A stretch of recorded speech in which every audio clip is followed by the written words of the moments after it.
사랑하는 여러분, 다시 한번 여러분 환영합니다. 날씨가 참 정말 3월이고 다음 주면 이제 데일라이트 세이빙 타임이 시작이 되는 또 날인데도, 주간인데도 아직까지 날씨가 한겨울 날씨입니다. 그런 가운데 우리들 주변에 육신이 연약한 분들이 많이 계십니다. 우리 같이 기도해 주시고 또 그 길을 통해서 더욱더 하나님과 가까워지는 또 그런 멋진 찬스가 될 수 있도록 그렇게 하면 우리 하나님께서 더 기뻐하실 줄 믿습니다. 오늘은 하나님 말씀 가운데 친구라는 말씀을 통해서 같이 하나님의 은혜를 나누고자 합니다.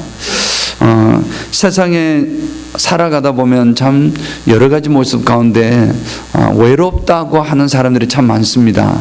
참 사람은 외로울 수밖에 없습니다. 그 외로움이 어디에서 나오는 것이고 또 우리 예수님이 친구 되심을 오늘 말씀을 통해서 같이 한번 확인하고 또 그 말씀을 힘을 얻어서 다시 한번 용기를 내어서 살기를 원합니다. 친구란 말은 언제 들어도 참으로 기분이 좋은 말입니다. 여러분 그렇지 않습니까? 강순자 집사님, 친구란 말 들으면 어땠습니까? 좋으시죠? 지금 우리 감기 몸살로 인해 가지고 지금 누워서야 하는데도 이렇게 오셨는데 너무 감사하고, 그래도 친구란 말을 들으면 항상 기운이 좀 솟는 것 같습니다. 저에게는 주로 그렇습니다. 친구랑 4년 전에 우리 홍 집사님과 우리 박창교 집사님 이렇게 두 분 오랜 친구란 말을 듣고 참으로 좀 부러웠습니다.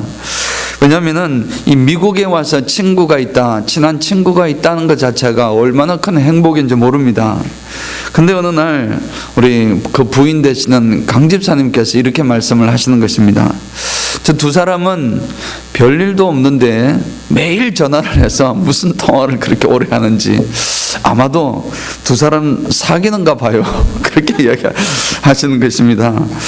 그 이야기를 듣고 저는 정말 말씀은 안 드렸지만 참 부러웠습니다. 야, 정말 이렇게 친한 친구가 할 말도 없으면서 전화를 해서 그렇게 미주알 고주알 이야기하는 그런 친구가 옆에 있다는 것이 얼마나 큰 행복인지 모릅니다.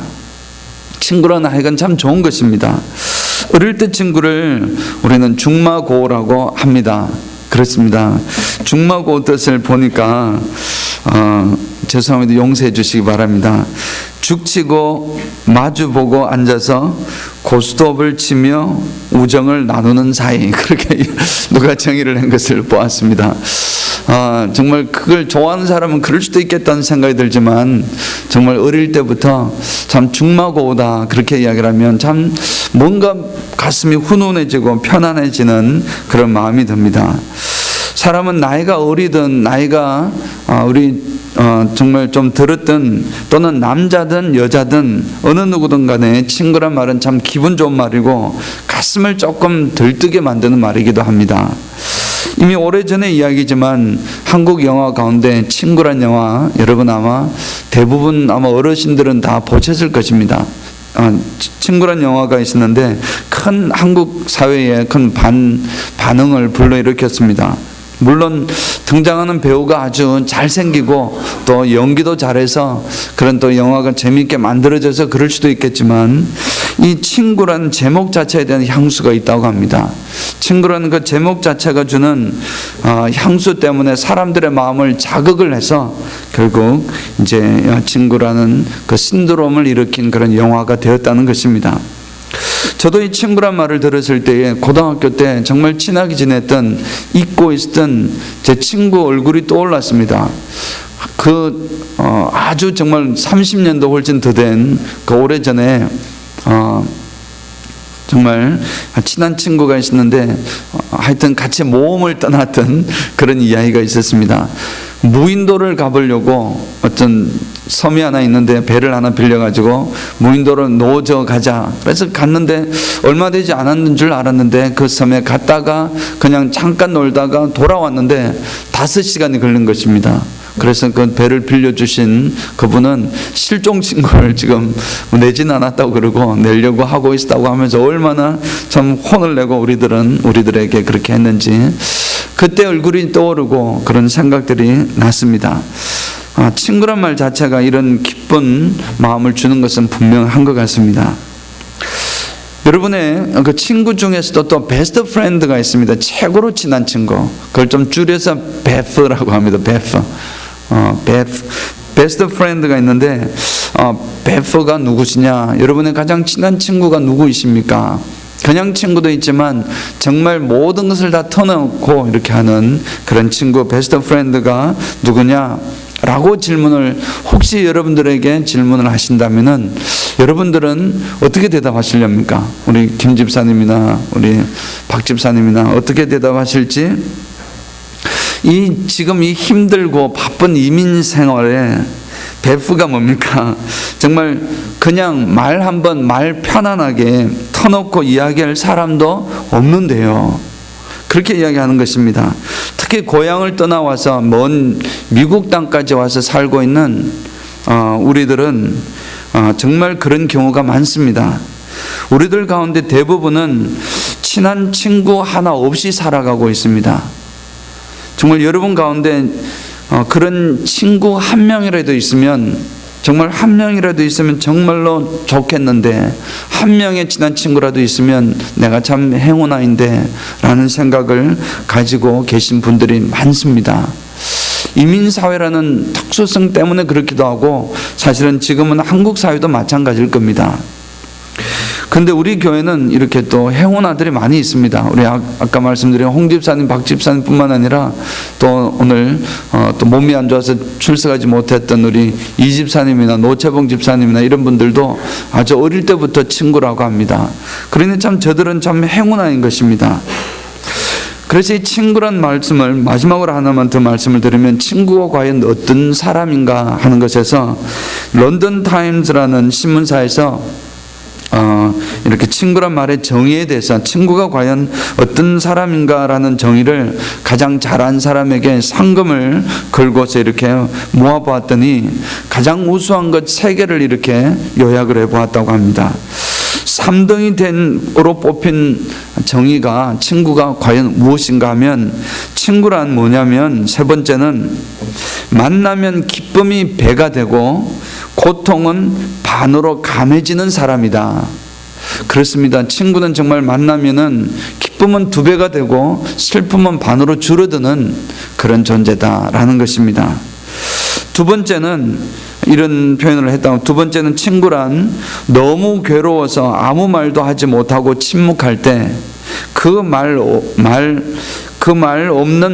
말하지 않아도 내 마음을 알아주는, 이해해주는 그런 사람이다라는 것입니다.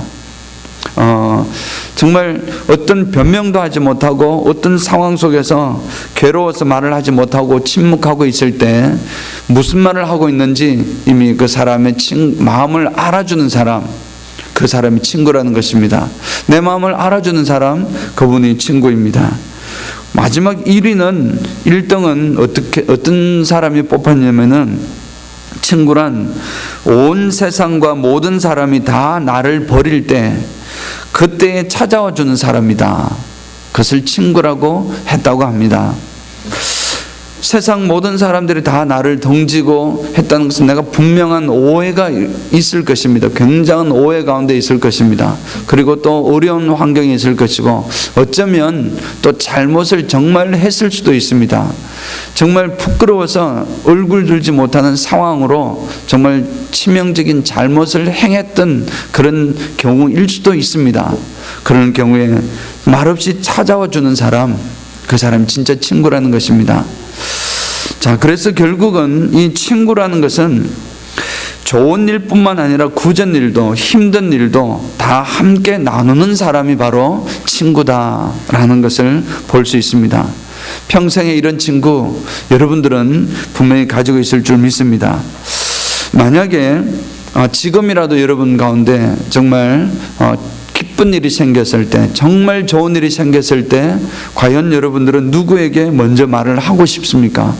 아니면 가장 슬픈 일이거나 아픈 일이 생겼을 때에 과연 여러분들은 누구에게 이 일을 먼저 이야기를 하고 먼저 말을 하겠습니까? 그런 정말 친구 한 사람, 정말 가슴을 터놓고 이야기할 사람, 한 사람만 있으면 될 텐데 과연 그런 사람이 어디 있을까? 이런 생각이 우리 가슴 속에 있는 것이 사실은 우리 삶의 현상 속에서 드러나는 현실이라는 것입니다. 참으로 과연 그런 사람이 어디 있을까라고 찾고 있는 사람들이 우리들의 마음인데, 그 사람이 바로 여기 있습니다. 바로 오늘 성경이 우리에게 놀라운 선포를 하고 있는데, 바로 내가 너의 친구가 되어줄게, 내가 바로 너의 친구가 되어줄게 라고 말씀을 하시며 다가오시는 분이 계시다는 것입니다.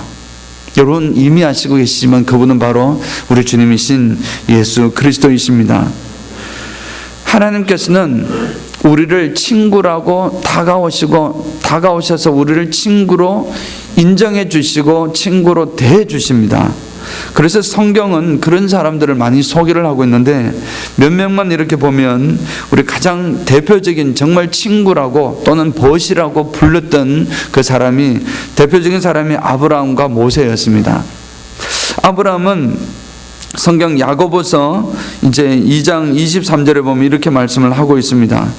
이에 성경에 이른바 아브라함이 하나님을 믿으니 이것을 의로 여기셨다는 말씀이 이루어졌고 그는 하나님의 벗이라 칭함을 받았나니, 그는 하나님의 벗이라는 칭함을 받았다는 것입니다. 하나님의 벗이다. 성경이 아브라함을 하나님의 벗이라고 이렇게 인정을 한 것입니다.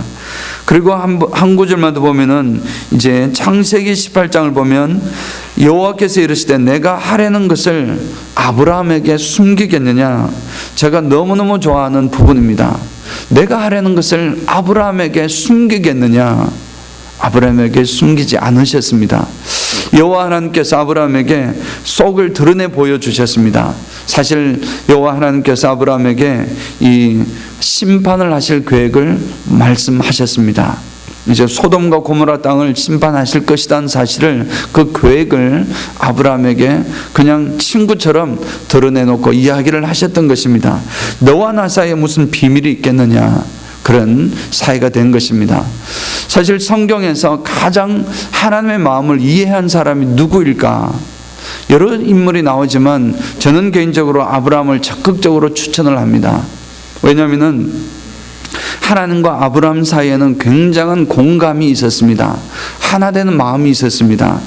하나님께서 아브라함에게 그 아들 이삭을 번제로 바쳐라고 했었을 때에 아브라함은 자신의 독자 아들 100세에 얻었던, 지금 115살 정도 되었던 이 아들 이삭을 하나님 앞에 번제로 드리려고 했습니다.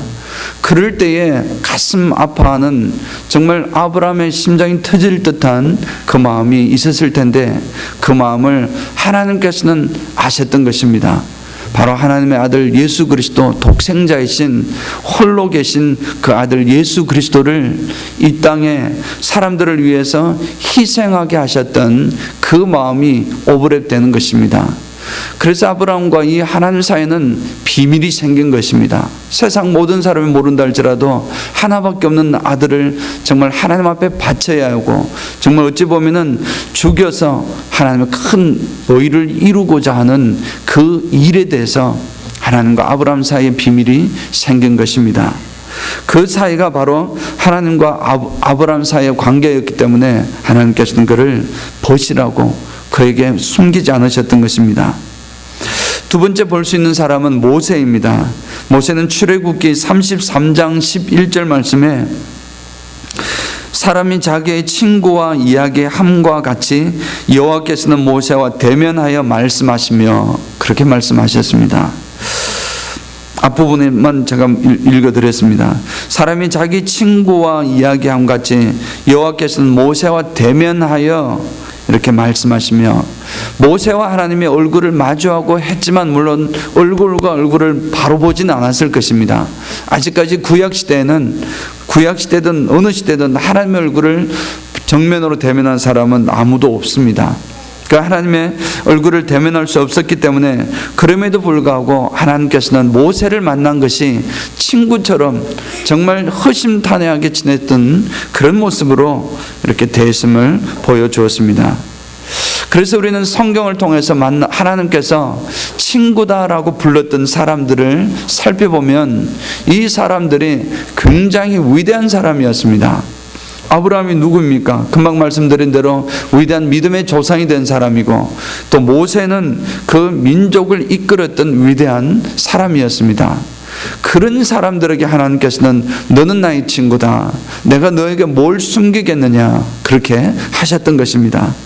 그런데 그러한 사람들, 이렇게 위대한 사람들 이야기를 했을 때에 그를 친구로 불러주셨던 그 마음을 생각해 볼 때, 과연 우리같이 연약한 범인들, 연약한 사람들, 정말 어찌 보면은 부족한 우리들을 과연 하나님께서 우리들도 친구로 불러주실까 하는 것입니다. 하나님께서는 성경에 보니까 정말 위대한 사람들을 하나님께서 친구다, 벗이다 불러주셨는데, 나는 위대한 사람도 아니고 전혀 아브라함과 같은 흉내도 내지 못하고, 내를 통해서 하나님께서 나에게 너의 자식을 번제로 드려라 말씀했을 때 과연 제가 그것을 할 수 있을까? 이런 고민을 하고 있는 아브라함은 그 말씀을 들었을 때에 두 번 생각하지도 않고 그 다음날 새벽에 바로 짐을 챙겨 떠났던 그런 모습을 닮아갈 수가 없는데, 그런 사람들이 아는 우리 범인들, 연약한 이들, 우리들에게서는 하나님께서 과연 우리를 친구로 불러주실 것인가?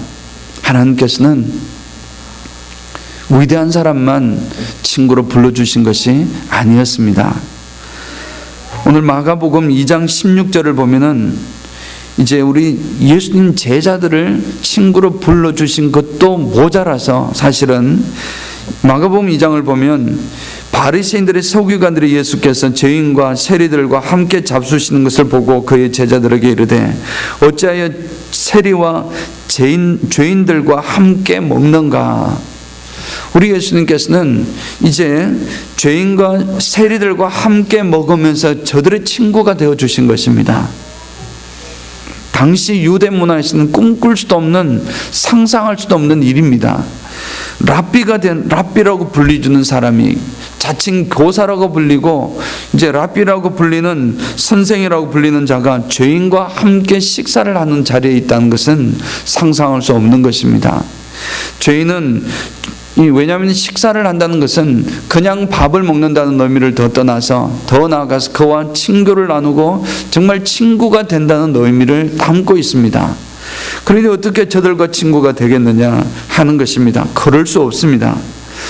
그럼에도 불구하고 우리 주님께서는 저들의 친구가 되어주셨습니다. 죄인의 친구가 되셨고 세리의 친구가 되어주셨습니다. 그래서 우리같이 부족하고 못난 사람들도 우리를 불러서 우리 주님께서 우리와 동행하시고 그분의 친구로 삼으셨다는 것입니다. 마지막으로 보는 것은 오늘 우리 본문을 통해서 우리에게 주시는 이제 제자들을 친구로 삼으시는 그 일입니다. 제자들을 친구라고 부르신 것은, 이 말씀, 오늘 본문은 예수님께서 이제 순환을 받으시기 전에, 체포되기 전에 이제 마지막으로 장황하게 상당히 긴 설교를 제자들에게 하고 하셨습니다. 마지막으로 쏟아붓는 것입니다. 모든 정말 이제 생각들을 다 쏟아부어 주셨습니다.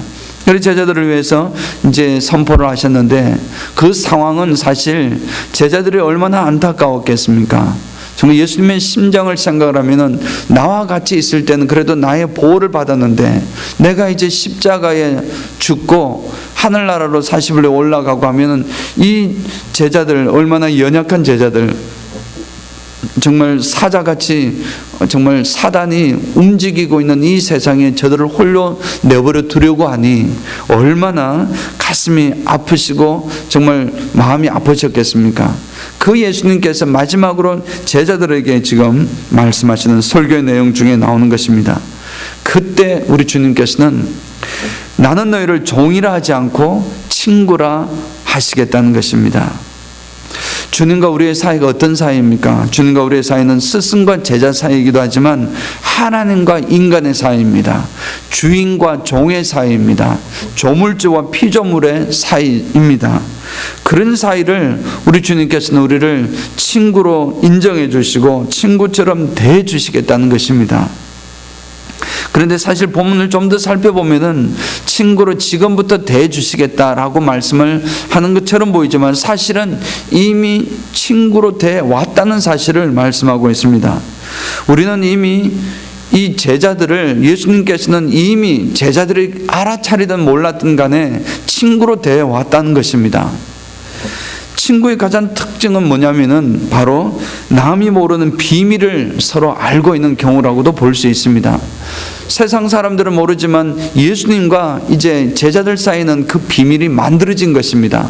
세상에 그동안 비밀로 내려왔던 그런 모든 것이 이제 예수님과 그 제자들 사이는 비밀이 하나하나 풀려지고 예수님께서 다 비밀을 드러내신 것입니다. 정말 친구 사이에 비밀이 있으면 좀 더 친한 친구가 될 수 있습니다. 둘 사이만 아는 그런 비밀이 있으면 남들은 모르는데 그것을 많은 사람들 중에서 미소를 서로 눈짓을 하면서 이렇게 하면 얼마나 재미있겠습니까? 그러면서 정말 더욱더 친한 친구가 되는 것입니다. 그런 정말 친구 사이에는 비밀이 없고, 저는 개인적으로 아까 말씀드린 대로 아브라함과 하나님 사이에 그런 비밀이 있었던 것입니다. 그러니 하나님께서 아브라함 보실 때 얼마나 기쁘셨겠습니까?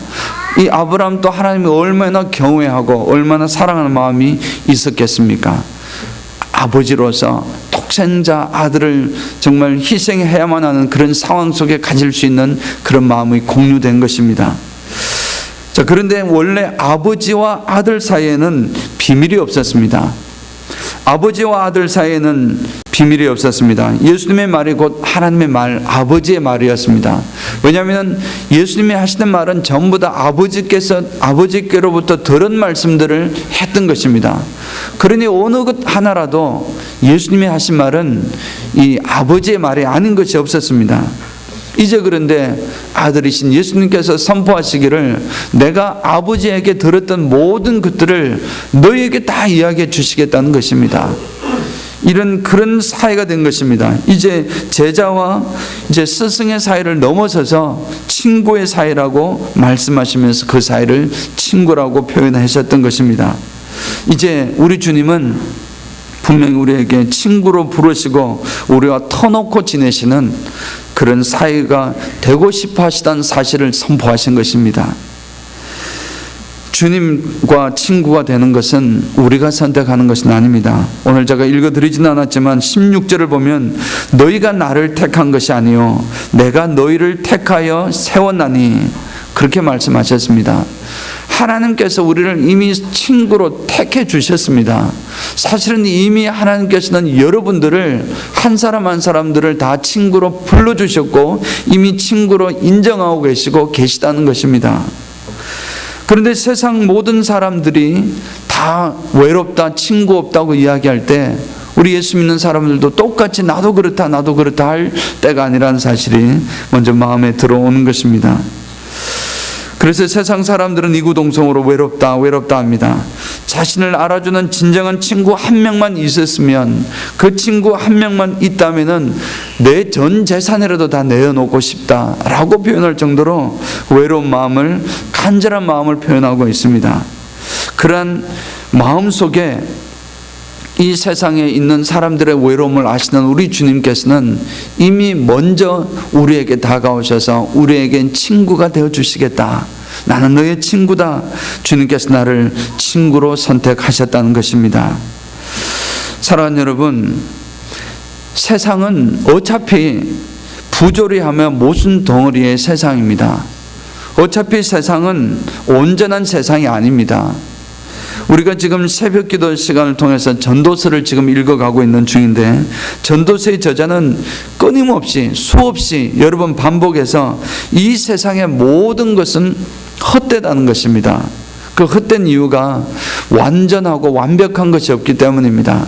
비록 내가 선한 사람이라 할지라도 악한 일을 행하고, 악한 사람이라 할지라도 선한 일을 때로 행하는 것이고, 또 선한 사람이 당연히 큰 축복을 받아야 되는데 선한 사람이 어려움을 당할 때가 있고, 악한 이가 풍성하며 승승장구하고 잘 되어 나아가는 때가 있다라는 것입니다. 그러한 모순 덩어리의 세상이 그런 세상이다. 그런 세상이니 그 세상 자체를 본다면 헛되고 헛되다는 것입니다. 인생이 헛된 이유는 한마디로 말씀을 드리면 하나님이 없는 인생은 헛된 것입니다. 하나님이 없는 인생은 헛된 인생입니다. 우리의 삶도 헛됩니다. 하나님이 없다면은 우리의 인생을, 헛된 인생을 헛되지 않는 인생으로, 의미 있는 인생으로 바꾸는 것은 바로 예수 그리스도밖에 없습니다. 우리의 의미 없는 인생 가운데 그분이, 의미 없는 인생 가운데 그분이 우리 속에 개입하시게 되면은 우리는, 우리 인생은 더 이상 헛된 것이 아닙니다. 더 이상 우리는 정말 헛된 것이 아니라 우리 매일매일 살아가는 매일의 삶 자체가 하나님께 영광 돌려는 거룩한 산 예배가 되는 것인 줄 믿습니다. 여러분들은 그냥 살아가는 것이 아니라 산 제사를 지금 드리고 있는 것입니다. 숨 쉬는 것도 하나님께 제사를 드리는 것입니다. 더 나아가서는 우리가 그 제사 가운데 우리의 한 사람 한 사람은 하나님 앞에 올려드린 존귀한 산 제물이 되는 것입니다. 혹시 여러분 가운데 아직까지 예수 그리스도를 마음속으로 영접하지 않으신 분이 계시다면 항상 먼저 빨리 주님을 영접해야 합니다. 주님을 여러분의 인생 속으로 초청하셔야 됩니다. 그래서 주님을 가슴으로 모시고 들어오는 순간이, 내 마음을 열고 주님께서 내 삶 속으로 들어오는 순간이 여러분의 삶은 변하게 되고 무의미는 사라지고 공허는 사라지고 소중한 인생이 시작되는 줄 믿습니다. 사랑하는 여러분, 주님께서는 늘 어려운 일이나 힘든 일이나 기쁜 일이나 즐거운 일이나 그 어떤 일이든지 모두를 공유하자, 그렇게 말씀하십니다. 같이 나누면 기쁨이 2배가 되고 슬픔은 반으로 줄어든다고 했습니다. 우리가 같이 하는 그러한 일들이 같이 나누자고 우리 주님께서는 끊임없이 말씀하고 계십니다. 사랑하는 여러분, 과연 여러분은 그러한 일들을 하나님과 얼마나 자주 나누고 있습니까? 여러분의 일들을, 그것이 기쁜 일이든 슬픈 일이든 어떤 종류의 일이든 과연 여러분들은 얼마나 자주 하나님과 공유하고 있습니까? 얼마나 자주 하나님과 이야기를 나누고 있습니까? 일주일에 한 번 잠깐 주님 만나는 것으로 혹시 주님과 나 친한 사이다, 그렇게 말씀할 수가 있겠습니까? 그럴 수는 없는 것입니다. 우리 하나님 끊임없이 만나고, 친한 관계라는 것은 자주 만나고 정말 매일매일 통화해도 할 이야기 없어도 매일매일 통화하는, 그것도 길게 통화하는 그런 관계가 친한 관계가 아닙니까? 하나님께서 우리를 친한 친구로 여겨주시고 또 우리가 정말 하나님을 친구로 생각을 하시고 나아간다면 어찌 일주일에 한 번 만나서 그게 가능하겠습니까? 우리는 정말 자주 내 모든 것을 주님 앞에 내려놓고 순간순간마다 하나님과 함께 여러분의 비밀을 나눠야 될 줄 믿습니다. 혹시 여러분 가슴에 슬픔이 있습니까? 슬픔이 있다면 주님께 그것을 토로하시기 바랍니다. 슬픔이 반으로 줄어들 것입니다. 여러분 마음에 기쁨이 있습니까? 주님과 공유하시기 바랍니다. 그러면 그 기쁨이 분명히 2배가 될 것입니다. 여러분 마음에 혹시 마음에 꼭꼭 숨겨두고 싶어하는 그런 부끄러운 일이 있습니까? 주님께만 살짝 고백하시기 바랍니다. 진실한 회개의 길을 분명히 주님께서 가르쳐 주실 것입니다. 여러분 마음에 가슴을 찌르는 듯한 고통이 혹시 있으십니까? 주님께 솔직하게 그 고통이 있다고 말씀하시기 바랍니다. 우리 주님께서 만져주실 것입니다. 사랑하는 여러분, 말씀을 맺겠습니다. 우리 주님께서는 여러분들의 마음을 그대로 받아주셨습니다. 이미 받아주셨습니다. 우리는 똑같이 하나님을 영접하고 있지만 똑같이 세상 사람들처럼 외롭다 할 것이 아닙니다. 나의 모든 것을 하나님 앞에 내려놓을 때에 우리 하나님께서는 우리와 동행해 주시고 우리의 친구가 되어 주십니다. 그래서 이번 한 주간 동안은 우리가 사순절 동안 계속 지내는 기간이 있지만 이번 한 주간 동안 우리가 정말 주님과 친해지는 시간 꼭 갖기를 축원합니다. 주님과 좀 더 가까워지는 시간을 스스로 만들어서 가지기를 원합니다. 주님과 더 가까이 나아가시기를 바랍니다. 분명히 우리 주님께서 함께 하실 것입니다. 아멘.